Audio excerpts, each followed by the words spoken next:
Go through all the previous question papers that have come. Ideally, it would be nice if you took 3 hours out and solved those, so that you know you have a fair idea of how to manage your time. So now, for example, the comprehension. Okay, my tip would be go through the questions before reading the passage, because once you've gone through the questions, you have a fair idea of what is being asked of you, and as you go through the passages, these answers will just kind of skim up to the surface, and you just put that down. And please always limit yourself to the word limit that is given. Do not under any circumstances excess the word limit. Now this is the most important section of the paper, because this is where questions have come which you're not aware of. So the things to keep in mind are, first, format of things like your letter writing, your notices, your advertisement, note making. The format needs to be absolutely correct. Other than the format, the content. So revise your content, revise the format, and always keep it brief, logical, absolutely precise. As far as grammar is concerned, now when you do your omissions and editing, you know that the basic things required are, the omissions are basically prepositions, conjunctions, and articles, to keep to that format. Do not add any unnecessary word which not only takes away your marks, but also there's wasted of time in that.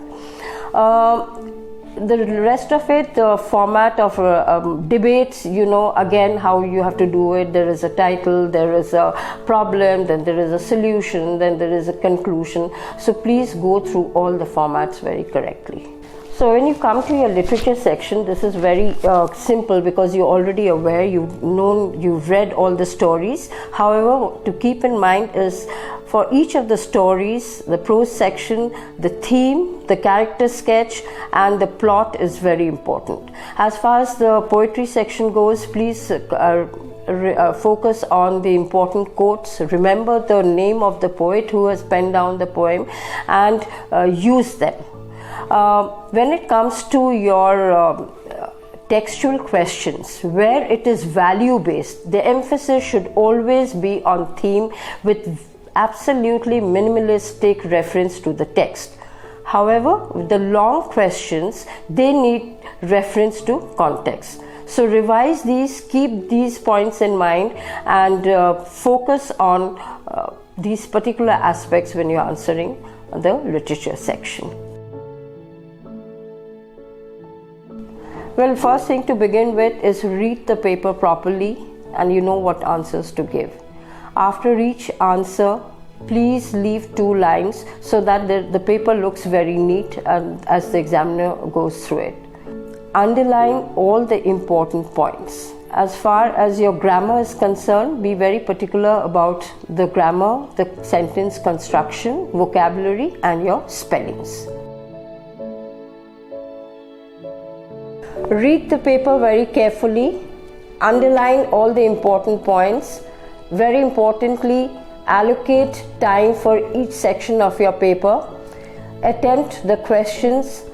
The subheadings for your various writing skills should be underlined, and leave space after you have finished with each answer. Do not exceed your word limit. Do not leave any question unanswered. Attempt even one part if you know. And do not submit your paper without having revised everything. Most importantly, please do not scratch out and overwrite. If you have to do that, just scratch out, bracket it, and then write the next sentence. Right, children? So I hope these tips that have been given in this video will help you. I wish each and every one of you all the very best. I know you will come out with flying colors.